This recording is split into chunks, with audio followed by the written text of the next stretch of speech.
Hello and welcome to this episode. It is about what is a business concept.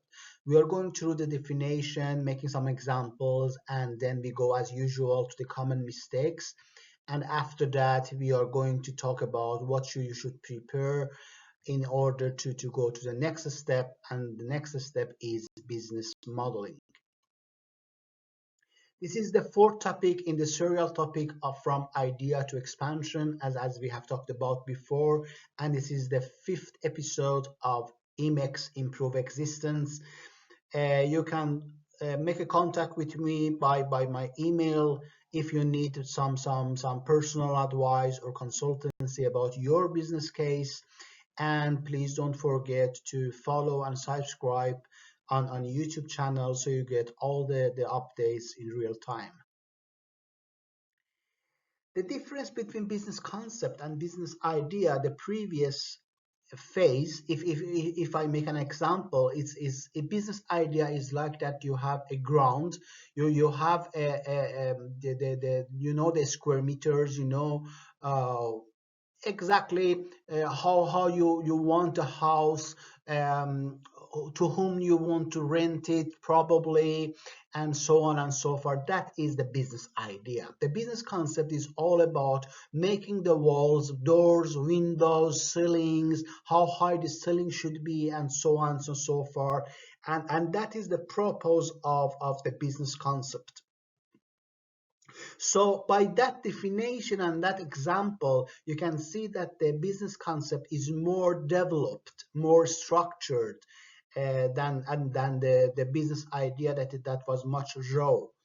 In this phase, you should consider even defined clearly the vision and mission of your enterprise, the company that you want to start, and identify the business profile for that part. As the walls and doors and ceilings and these things, as an example, the key elements for the business concept is to answer the questions of what is the business, how it operates, who operate it in different parts, whom it serves, and when it should take place in the matter of coming to the market. And these are the key elements you have to have focus on and has a clear definition upon each of them in this phase. Generally, surely you have a guideline for market entry. You know already that, okay, I may come to this market and have this type of the customers and all these parts. But at this stage, it is better that you have to focus on general market entry guidelines rather than go in much of the details. And another matter is that you have to have even outlines, clear outlines of the solution and improvement that you provide to the market and towards the target group. The common mistakes that I have seen and still dealing with it's that the patience again, because each time I'm talking about the lacking of patience, and it's really actual actually, and you should know that many of the entrepreneurs, especially the first timers, they don't have enough patience in order to move forward for each phase, and they are going to the business modeling very fast. That is, what type of the color I have in the walls and windows and doors, and which furniture I should buy, and these type of the matters. So have some patience. The another matters I have seen that um, because you are overwhelming of that you have something new, that you are going to do something new, that you talk too much with others and losing the focus on the work that you have to do in order to have the enterprise. I have seen many people overwhelming so much that they talk to everybody they meet each day, and by talking it takes your energy out. You should have your energy in order to have so much focus that you say, I'm going through this in order to make it, not talk about making it. And I have seen as well that sometimes entrepreneurs go too much of in details in this phase instead of focusing on crucial guidelines, and that is another mistakes that should be avoided.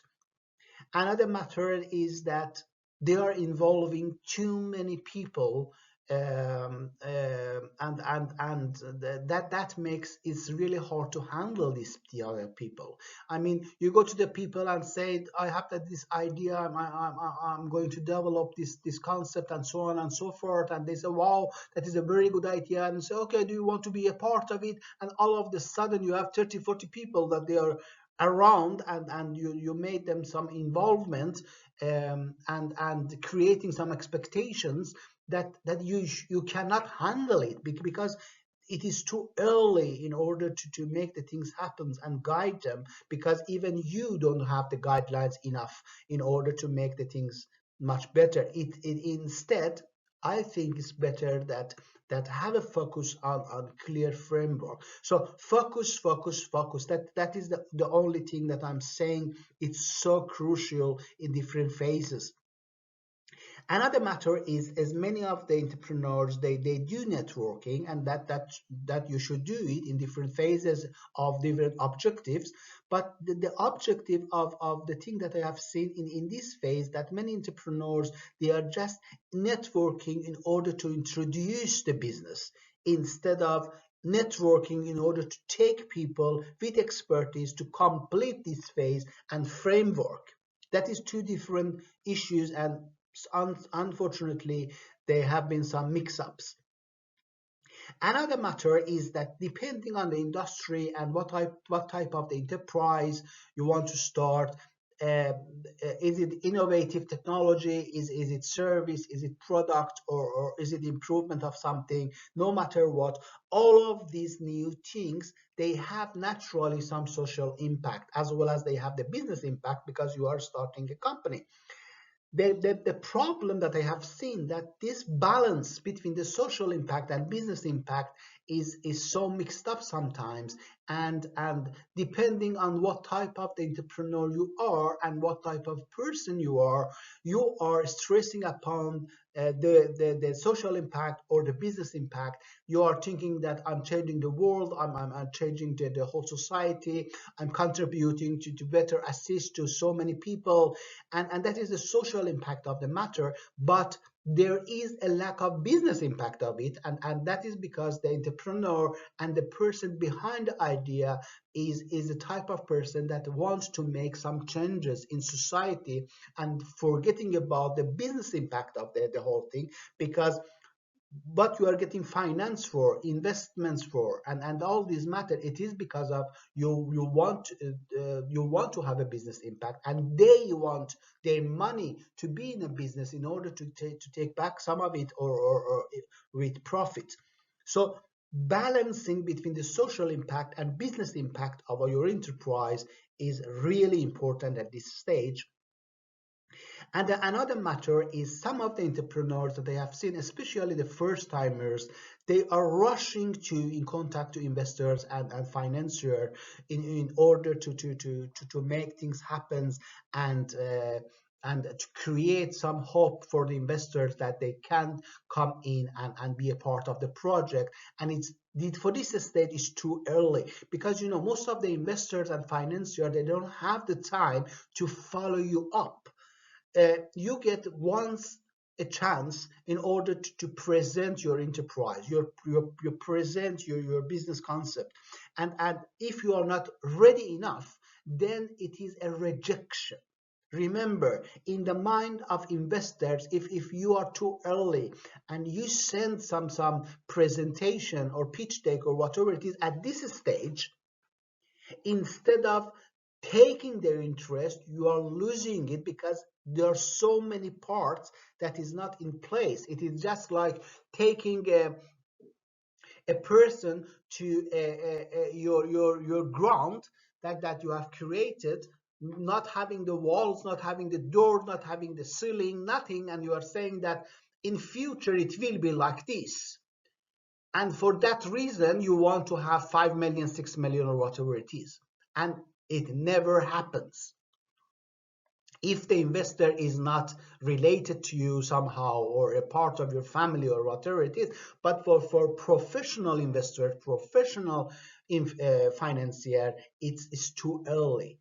This business concept phase is too early in order you rush to investors, and many of them, they don't follow you up. I mean,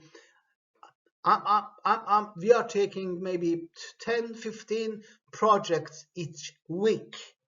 And when you review it and you reject some of them and say, no, that is not a good idea, we go to these 2 or 3 or whatever it is, that means that you are already rejected. If you go back to 4 months or something and say, okay, I'm the person that sent you a presentation for 5 months ago, and now we have improved it and I want to have a new meeting, for me, it is already rejected.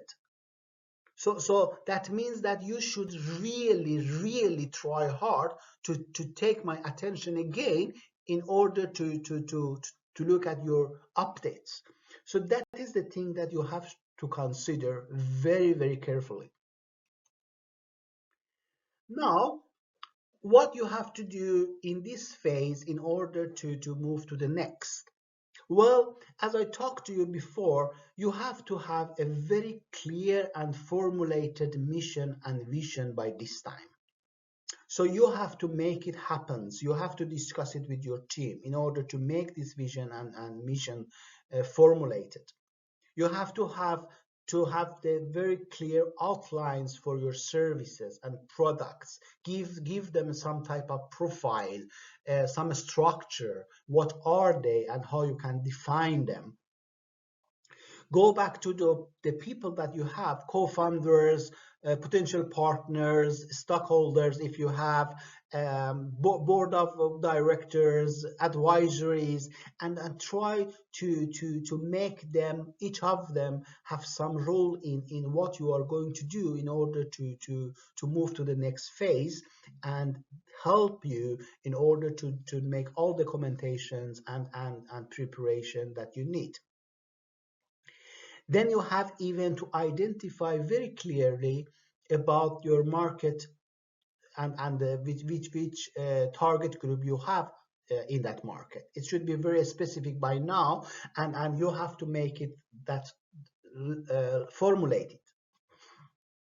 But remember, your target market per se, even at the concept level that you are, it doesn't mean that it should be a market in your home country or your own city or whatever it is. It can be abroad, it can be another cities. So making the suggestions about these matters and try to define how the market should be. And then you come to the when, that means estimate all the timelines and how you want to do it, and how you want to move forward to different phases. At this stage, it's very important as well, as because you are the owner of idea. It doesn't mean that you should be leader for all the phases because you own it. It's better to make leaders among those people that you have in order to have a successful phases, instead of being so self-centered and say, because it is my idea, I should be in leadership. Many of the best practices that I have seen that have gone through all the phases, those people, they are people that they know that sometimes I'm not a good leader, let others lead. And by that they have a very successful businesses, very successful businesses. But they have remained maybe as a board member or some of the other management members, but never as a CEO or the execution of the management team in these matters. So think a little bit more about these matters and try to find the right person to lead the phases. and go back to the competitor analysis that you have done before, because now you are going deeper into the things that you want to make it. And it is important that you go back to this competitor analysis, look at it, maybe you come up with new information, and that new information can help you to formulate your business concept. This is also the time that you have to consider a SWOT analysis. That is a good time right now that you sit with your team and do the analysis and see what are the outcomes. And finally, when all these things that I have mentioned in this list have done and you did it, then you have a house with windows, with doors, with the rooms, living room, bedrooms, bathrooms, kitchen, and everything. And then you are prepared now to move forward to the next phase, that is business modeling, in order to make the house so complete that you can rent it out to the person that you are targeting. And I hope that these experiences that I have shared with you in this episode have helped you a little bit to move forward. Please subscribe and follow Improve Existence on YouTube so you get all the updates in real time, and see you next time.